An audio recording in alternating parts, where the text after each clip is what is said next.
Alright guys, episode 5 na tayo dito na kung saan i-discuss natin kung papaano yung swap. No? So sa swap features guys, pwede ka pumunta dito sa my trade. Ito, sa gitna. Select mo lang siya 2 beses para lumabas yung swap. No? So you can choose itong easy. Like parang magko-convert ka lang.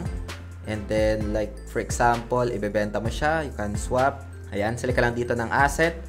And sa pagbili naman, ganun lang. Andito lang yung option sa taas. No? May other option din dito. Like, for example, this one. Sa swap, no? Ito. Select natin itong swap. Pwede tayo dito, guys, mag-limit order na kung saan isi-set natin yung pinaka-presyo niya. Dito lang. So, limit. And then, you can also set yung pinaka-limit price, guys, no? So, kung gusto mo mag-set ng medyo mababa, you can do this dito sa limit order, no? So, you can select tokens like USDT, SOL USDT, at vice versa, guys, no? You can select naman itong gitna na ito. Market naman, gusto mo siya ibenta kagad, you can use this market order.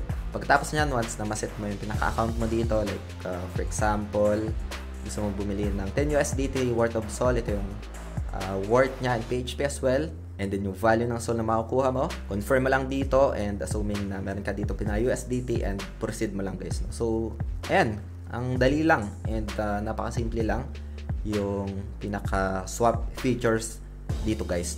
So, hope you get some insights dito, especially sa mga nagtatanong.